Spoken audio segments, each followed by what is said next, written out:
Pertama itu melaksanakan sholat tarawih berjamaah. Insyaallah kita lanjutkan dengan sholat tarawih dan sholat witir berjamaah. Salawat dan salam tak lupa kita curah limpahkan kepada junjungan kita Nabi besar Muhammad sallallahu alaihi wasallam, sahabatnya dan kita selaku umatnya. Mudah-mudahan kita mendapat syafaatnya hingga yaumil akhir. Amin ya rabbal alamin.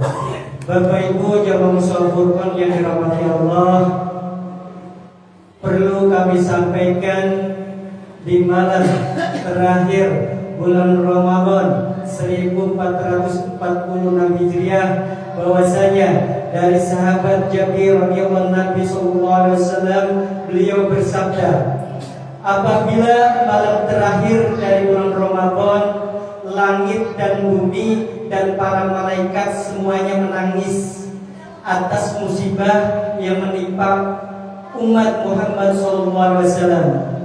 Salah seorang sahabat bertanya, ya Rasulullah, musibah apakah itu? Rasulullah menjawab, yaitu musibah perginya bulan Ramadan. Karena sesungguhnya doa-doa di bulan itu dikabulkan, sedangkan sedekah diterima, dan kebaikan-kebaikan dilipat gandakan, dan azab ditahan. Masya Allah, luar biasa ini. Jadi sahabat tadi yang perlu kami sampaikan bahwasanya Rasulullah bersabda tadi, Masya Allah, di bulan Ramadan apa yang kita minta semua Allah ijabah. Makanya Rasulullah bersabda, Masya Allah yang luar biasa, bahwasanya barang siapa yang tidak sedih akan ditinggalkan di bulan Ramadan ini, dia salah satunya adalah orang yang akan merugi. Masya Allah. Makanya mari kita sama-sama di akhir bulan Ramadan ini kita khususkan ibadah-ibadah sunnah, terutama wajibnya. Insya Allah di akhir ini Allah akan ijabah semua doa-doa kita yang apa yang kita inginkan. Kemudian yang selanjutnya, berhubung di malam terakhir bulan Ramadan 1446 Hijriah, kami pengurus Mushola Furqan dan juga pribadi mohon maaf lahir dan batin apabila selama ini dalam memberikan pelayanan ke jamaah semua, dan juga apabila tutur kata kami banyak yang salah, terutama yang disengaja kepada jamaah semua, mohon dibukakan pintu maaf yang seluas-luasnya.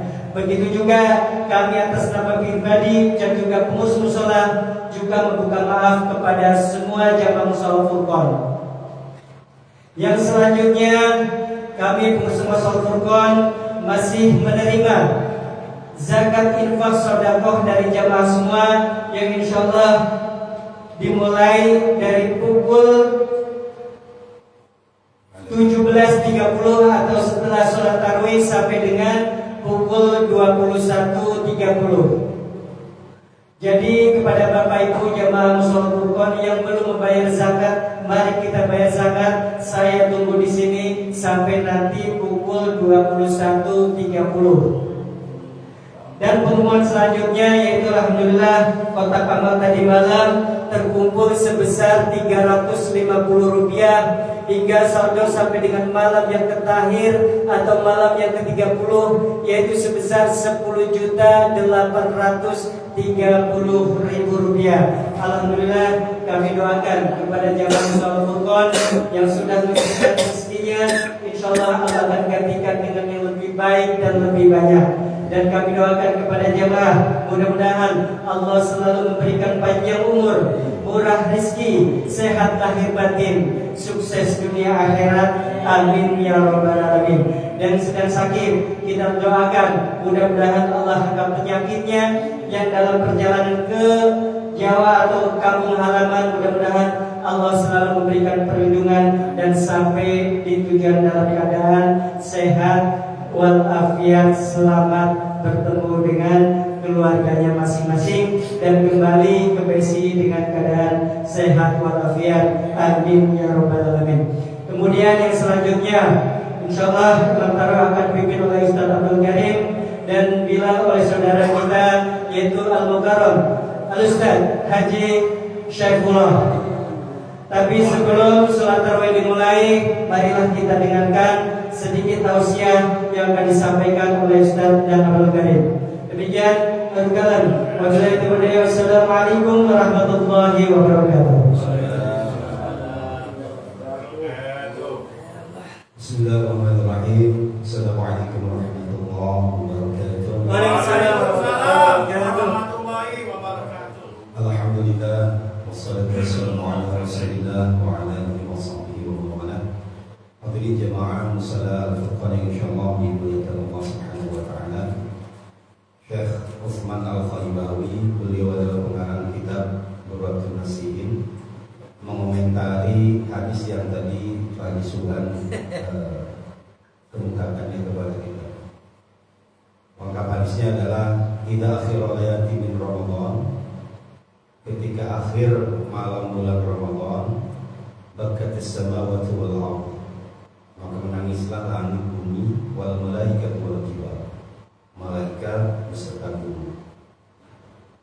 Kemudian kata gunung, langit dan malaikat itu musibatil ummati Muhammad, akan datang sebuah musibah yang besar kepada umat Muhammad. Lalu para sahabat bertanya, ayu musibatun hiya ya Rasulullah, musibah apakah yang akan menimpa umat? Kata Nabi, fiha Ramadan, perginya hilangnya bulan Ramadan. Nah, Syekh Utsman ini apa kayak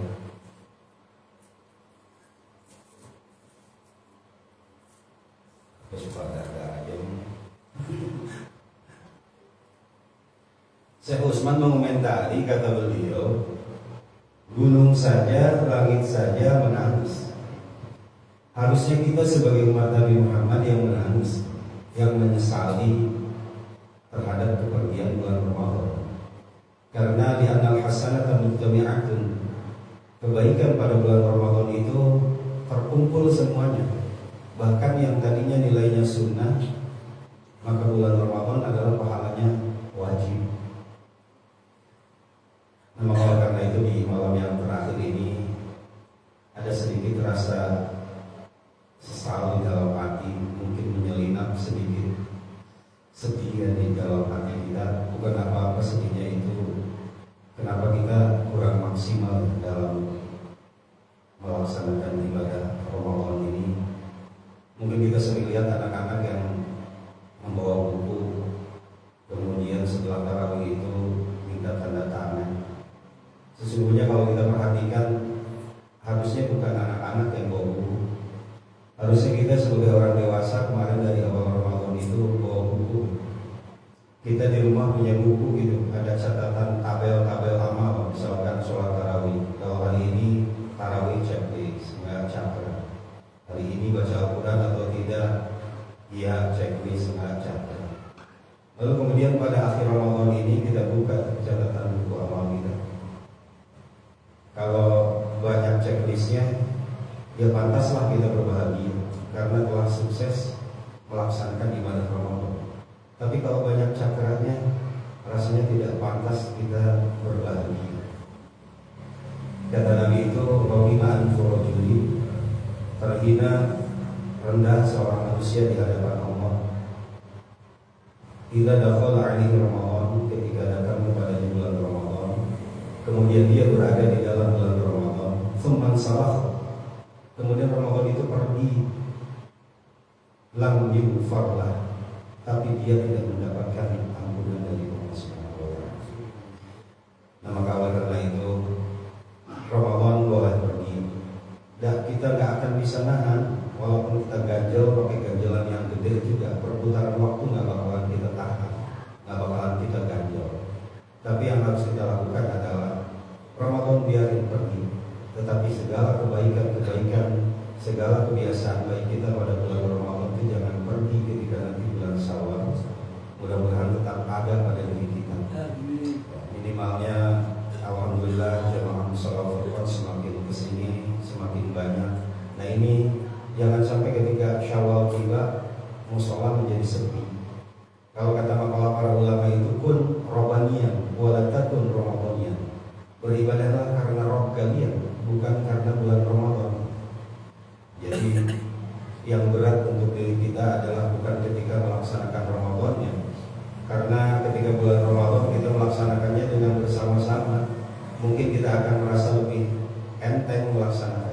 Yang berat adalah pengaplikasian. Bagaimana hasil latihan 30 hari ini kita dapat aplikasikan kepada 11 bulan setelahnya.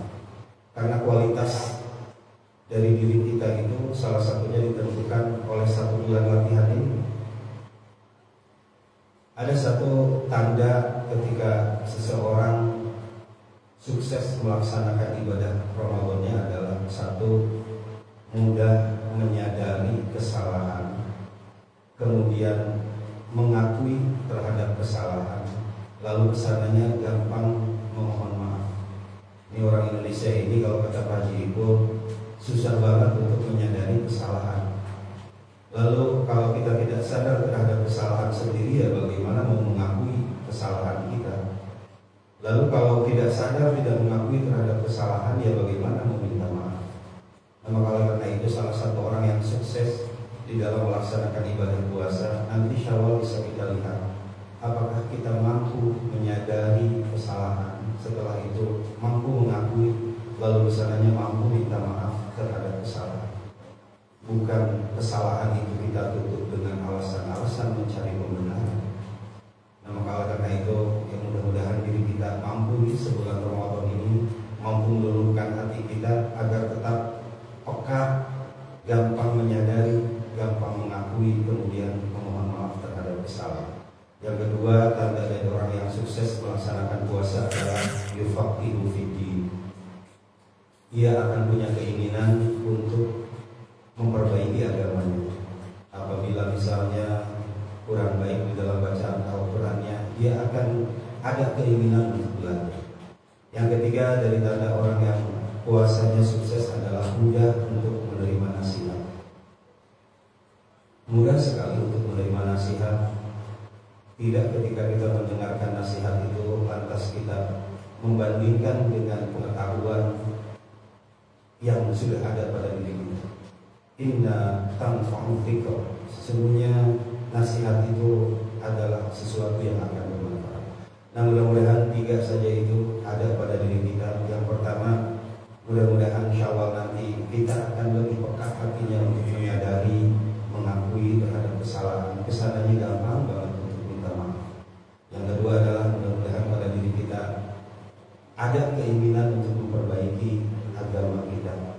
Yang ketiga adalah mudah-mudahan kita selalu mudah untuk menerima nasihat-nasihat yang baik. Baik jemaah musalla Furqan yang insyaallah dimuliakan Allah Subhanahu wa taala. Saya pribadi yang sering membawa tarawih di sini, mohon maaf kepada Allah Subhanahu wa taala, mohon maaf kepada jemaah semuanya. Sudah barang tentu sangat jauh dari kehusuan, sangat jauh dari kesempurnaan ketika membawa tarawih. Tetapi mudah-mudahan apa yang kita lakukan, ibadah berjamaahnya, tarawihnya, walau banyak dari kekurangannya, semoga Allah Subhanahu wa taala terima. Dan malam hari ini adalah malam terakhir kita melaksanakan tarawih.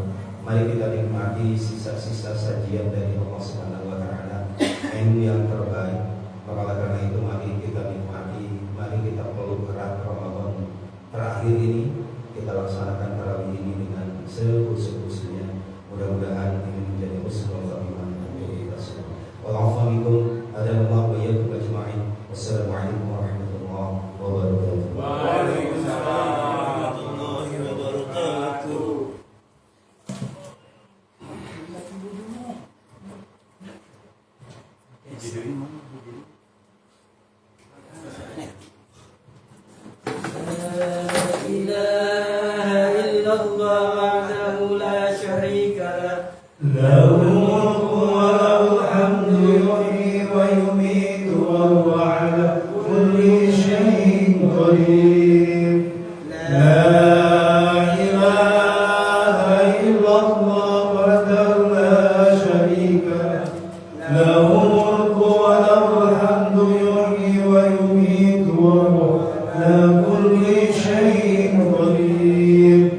لا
ألهاكم التكاثر حتى زرتم المقابر كلا سوف تعلمون ثم كلا سوف تعلمون كلا لو تعلمون علم اليقين لترون الجحيم ثم لترونها عين اليقين ثم لتسألن يومئذ عن النعيم. الله أكبر.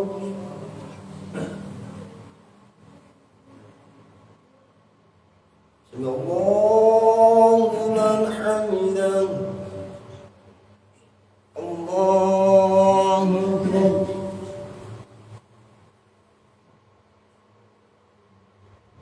الله أكبر. الله أكبر.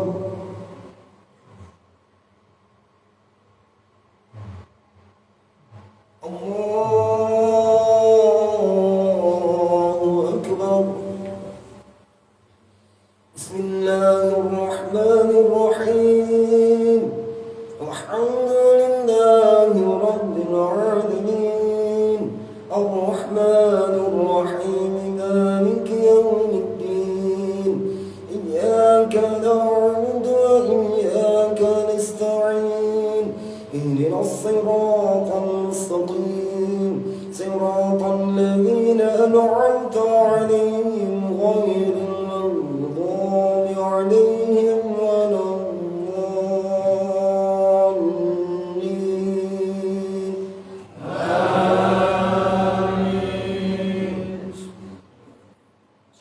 بسم الله الرحمن الرحيم والعصر إن الإنسان لفي خسر إلا الذين آمنوا وعملوا الصالحات وتواصوا بالحق وتواصوا بالصبر. الله أكبر.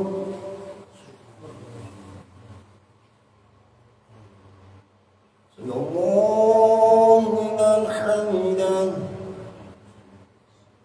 الله أكبر.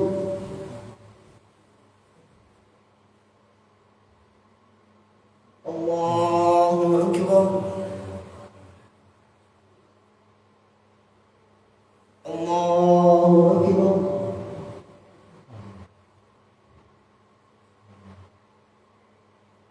الله أكبر.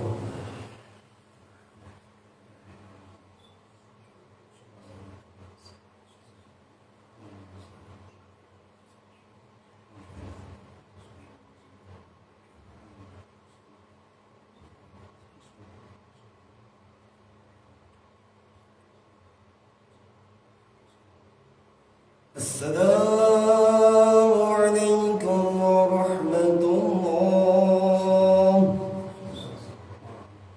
السلام عليكم ورحمة الله.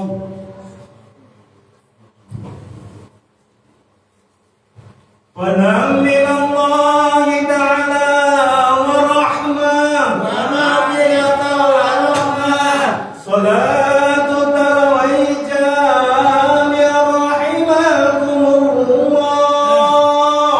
الصلاة لا إله إلا الله محمد رسول الله صلى الله عليه وسلم.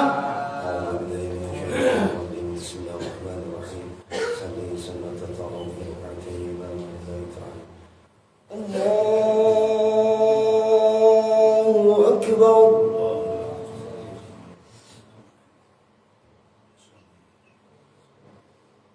بسم الله الرحمن الرحيم.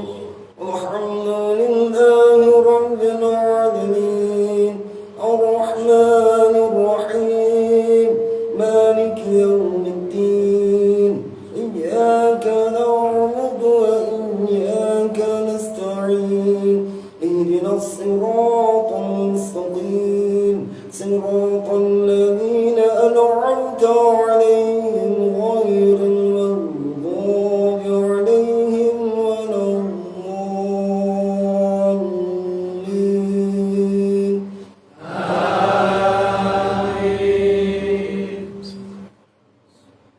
بسم الله الرحمن الرحيم ويل لكل همزة لمزة الذي جمع مالا وعدده يحسب أن ماله أخلده كلا لينبذن في الحطمة وما أدراك ما الحطمة نار الله الموقدة التي تطلع على الأفئدة إنها عليهم مؤصدة في عمد ممددة الله أكبر سمع الله لمن حمده الله أكبر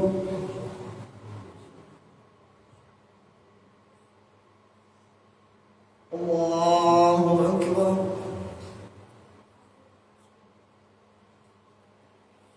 الله أكبر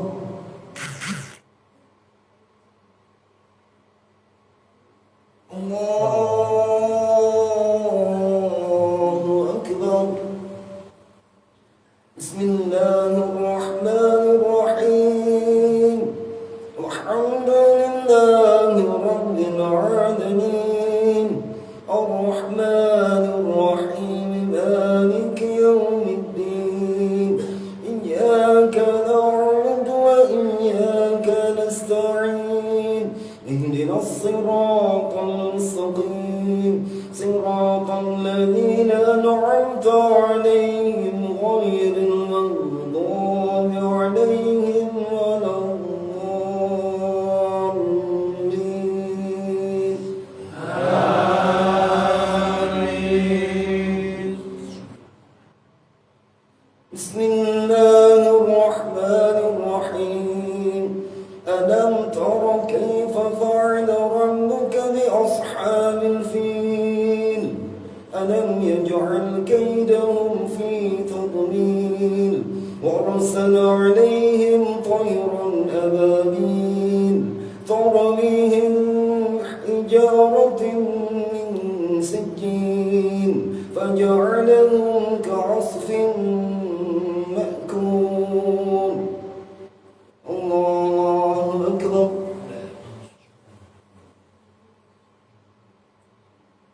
الله لمن حمده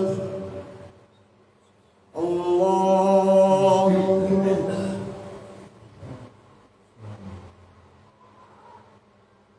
الله أكبر الله أكبر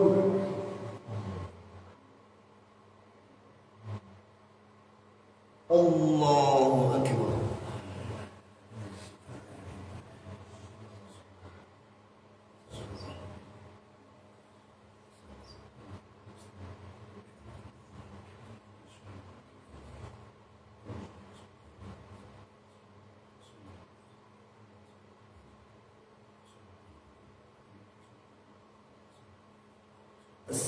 السلام عليكم ورحمة الله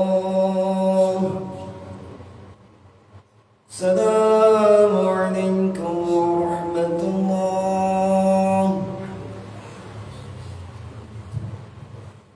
اللهم صل على سيدنا محمد اللهم صل وسلم وبارك عليه صلاة تروي جامع رحمكم الله الصلاة لا إله إلا الله محمد رسول الله صلى الله عليه وسلم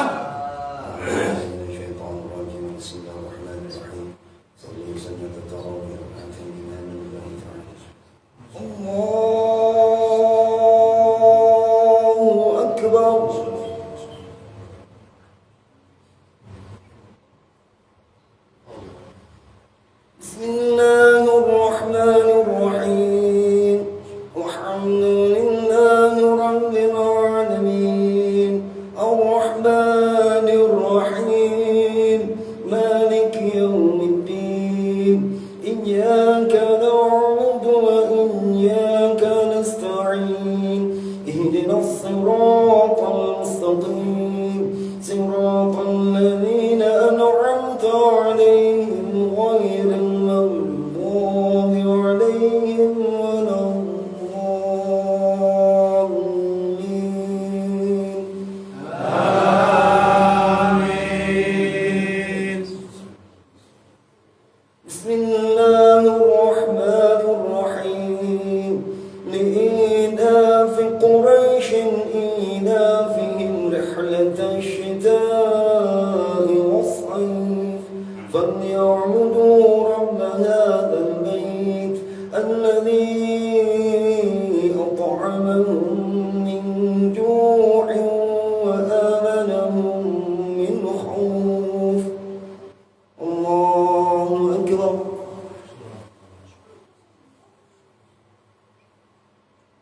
صلى الله لمن حمده الله أكبر الله أكبر الله أكبر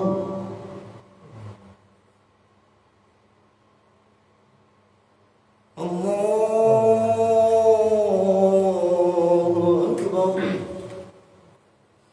بسم الله الرحمن الرحيم الحمد لله رب العالمين الرحمن الرحيم مالك يوم الدين إياك نعبد وإياك نستعين اهدنا الصراط المستقيم صراط الذين أنعمت عليهم غير المغضوب عليهم ولا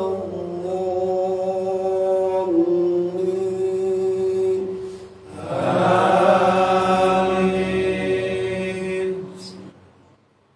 بسم الله الرحمن الرحيم أرأيت الذي يكذب بالدين فذلك الذي يدع اليتيم ولا يحض على طعام المسكين فويل للمصلين الذين هم عن صلاتهم ساهون الذين هم يراءون ويمنعون الماعون الله أكبر إن الله لمن حمده الله أكبر الله أكبر الله أكبر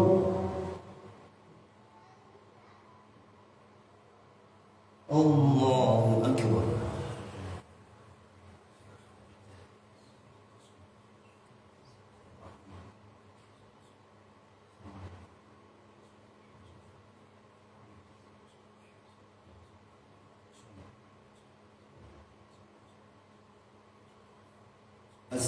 السلام عليكم ورحمة الله السلام عليكم ورحمة الله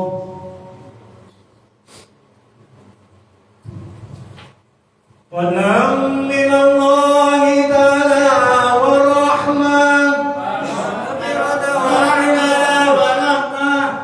صلاة تروي جامع رحمكم الله السلام لا إله إلا الله محمد رسول الله صلى الله عليه وسلم أعوذ بالله من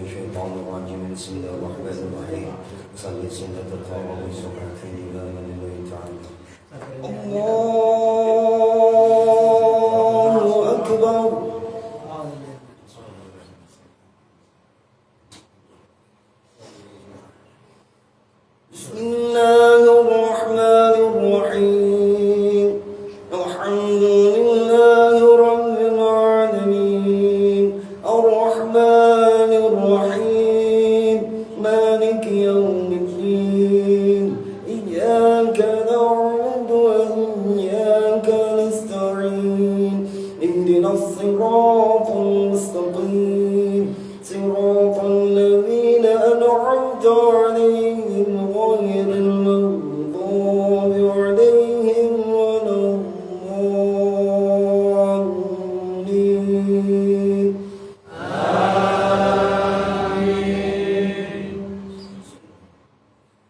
بسم الله الرحمن الرحيم إنا أعطيناك الكوثر فصل لربك وانحر إن شانئك هو الأبتر الله أكبر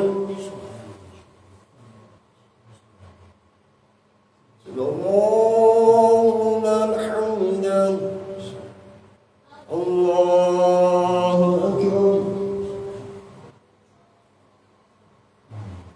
الله أكبر الله أكبر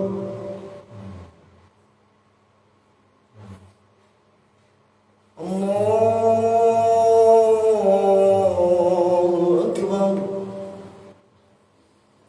بسم الله الرحمن الرحيم الحمد لله رب العالمين الرحمن الرحيم مالك يوم الدين إياك نعبد وإياك نستعين اهدنا الصراط المستقيم صراط الذين أنعمت عليهم غير المغضوب عليهم ولا الضالين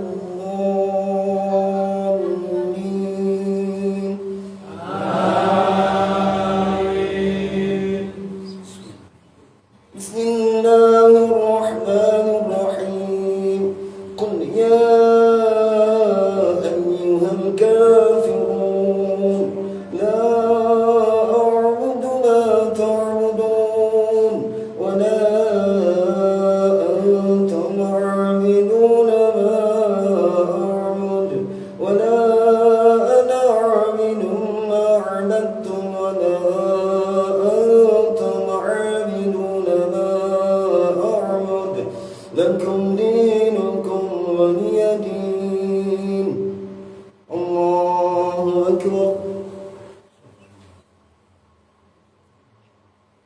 سمع الله لمن حمده الله أكبر الله أكبر الله أكبر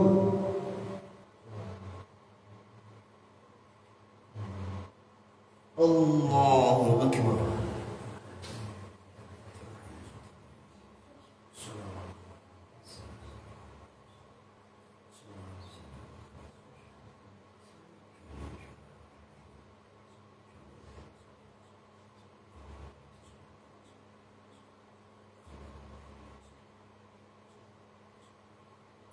السلام عليكم ورحمة الله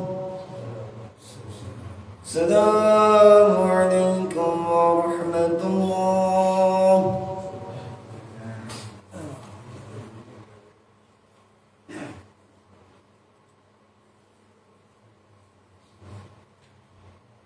اللهم صل وسلم على سيدنا وحبيبنا وشفيعنا وكريمنا مولانا محمد وسلم رضي الله عن كل صحابة رسول الله أجمعين. أعوذ بالله من الشيطان الرجيم. بسم الله الرحمن الرحيم.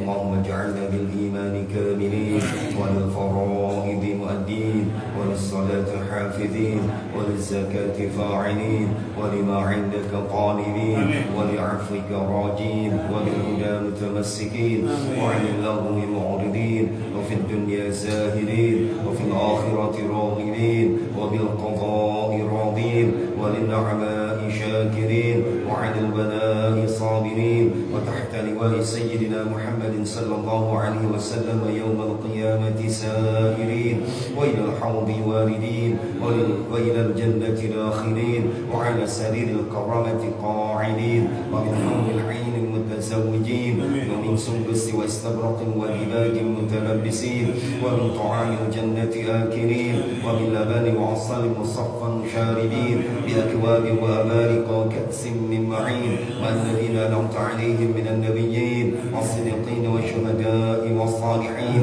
وحسن أولئك رفيقا ذلك الفضل من الله وكفى بالله عليما اللهم اجعلنا في هذه الليلة شهر الشريفة المباركة من السعداء المقبولين ولا تجعلنا من الأشقياء المردودين وصلى الله على سيدنا محمد وعلى آله وصحبه وسلم وسلام على المرسلين والحمد لله رب العالمين.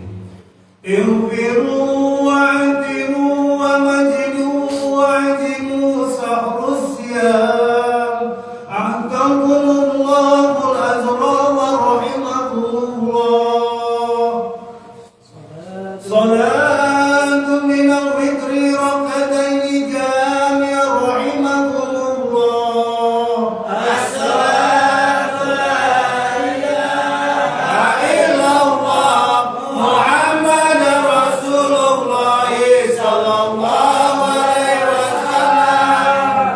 أعوذ بالله من الشيطان الرجيم بسم الله الرحمن الرحيم وصلي سنة من الوتر ركعتين إماما لله تعالى. الله أكبر.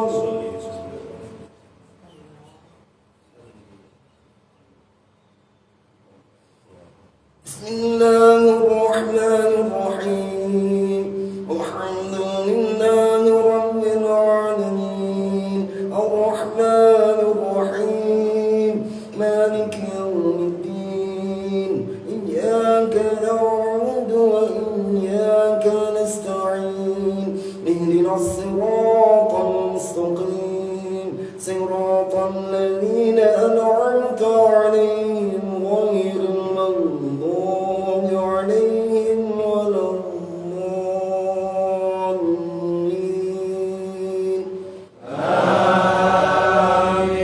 آمين. بسم الله الرحمن الرحيم إذا جاء نصر الله والفتح ورأيت الناس يدخلون في دين الله أفواجا فسبح بحمد ربك واستغفره إنه كان توابا. الله أكبر. سمع الله لمن حمده. الله أكبر. الله أكبر. الله أكبر.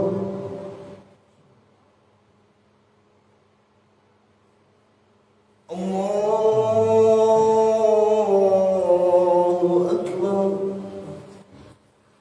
بسم الله الرحمن الرحيم الحمد لله رب العالمين الرحمن الرحيم مالك يوم الدين إياك نعبد وإياك نستعين اهدنا الصراط المستقيم صراط الذين أنعمت عليهم غير المغضوب عليهم ولا الضالين.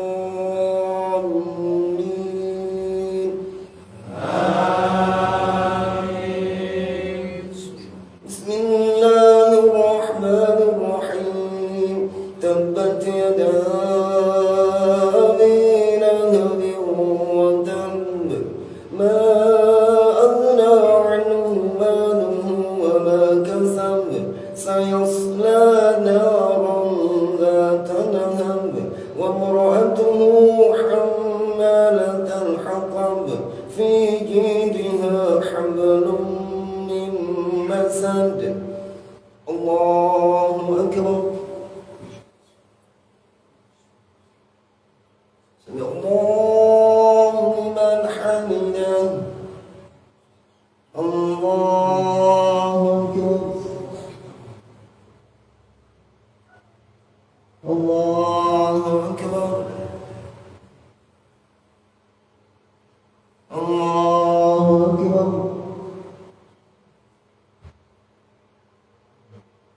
الله أكبر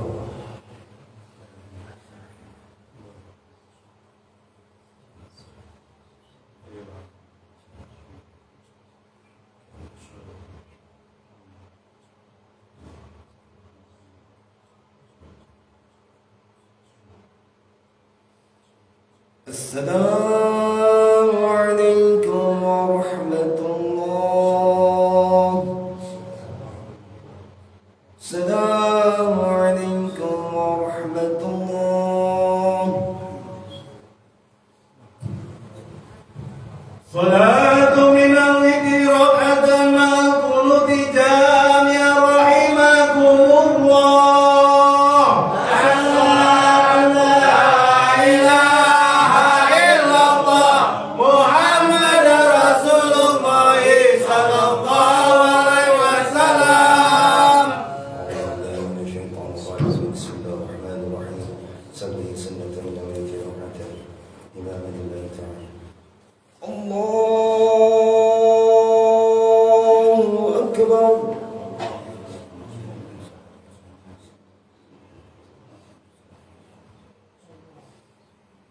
بسم الله الرحمن الرحيم الحمد لله رب العالمين الرحمن الرحيم مالك يوم الدين إياك نعبد وإياك نستعين اهدنا الصراط المستقيم صراط الذين أنعمت عليهم غير المغضوب عليهم ولا الضالين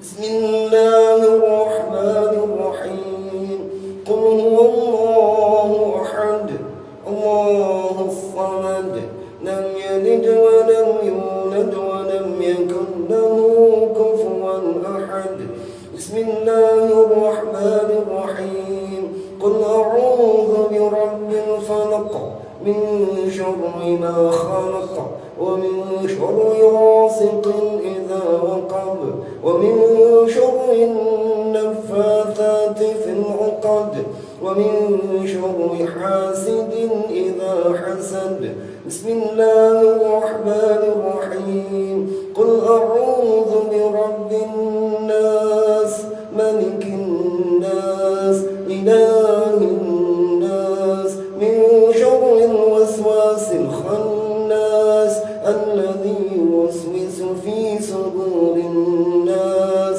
من الجنة والناس الله أكبر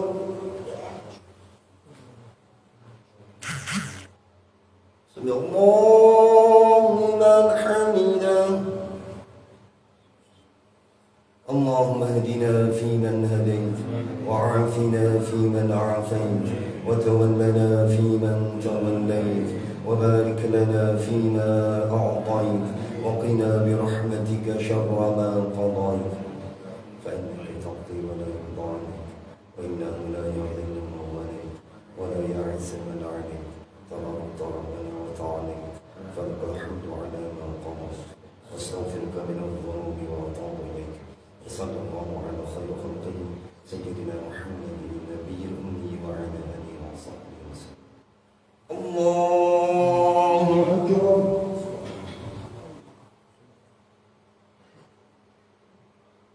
الله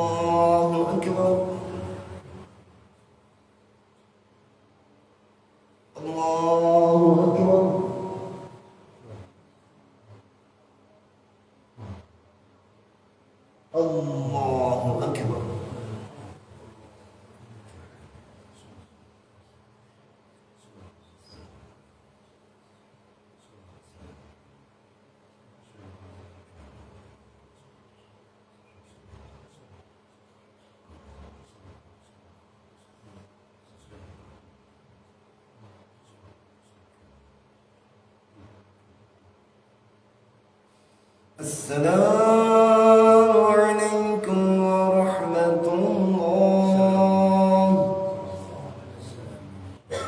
السلام عليكم ورحمة الله.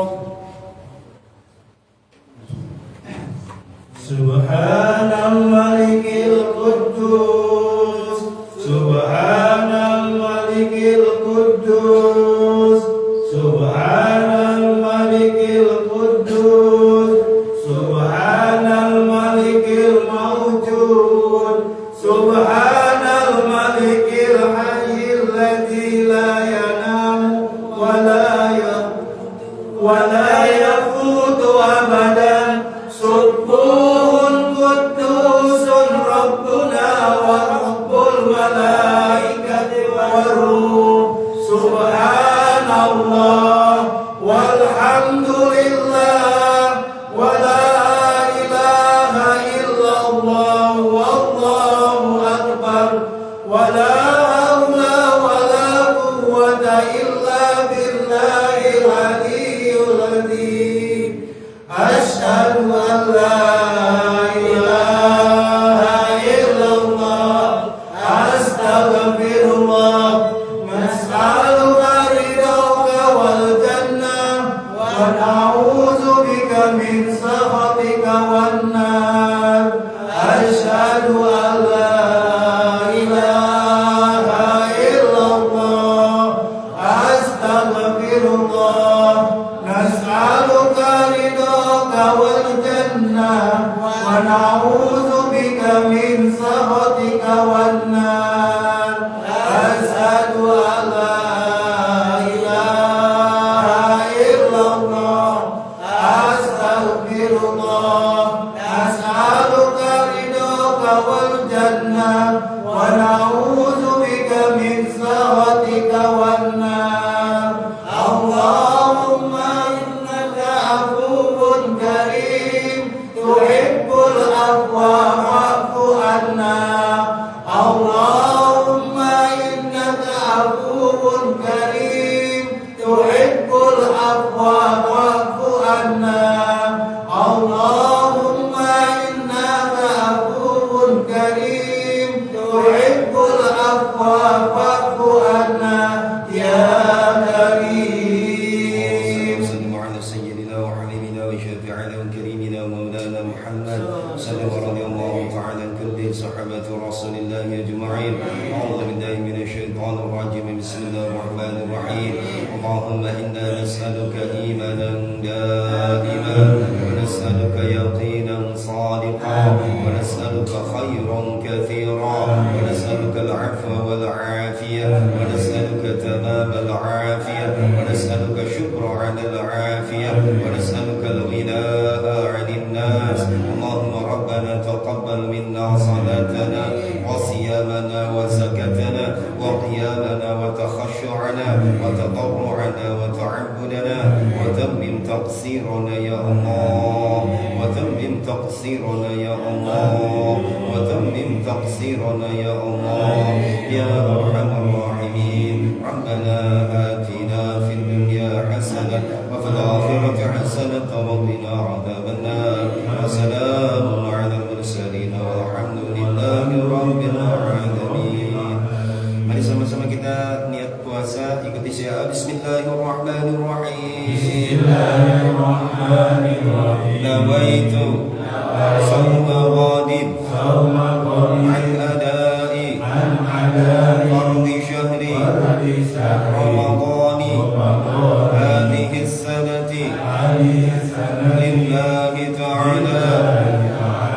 Ucapkan di dalam hati niat saya puasa esok hari menjalankan puasa bulan Ramadan pada tahun ini fardu karena Allah Ta'ala. Sallallahu ala Muhammad sallallahu alaihi wasallam sallallahu ala Muhammad sallallahu alaihi wasallam sallallahu ala Muhammad sallallahu alaihi wasallam sallallahu ala Muhammad sallallahu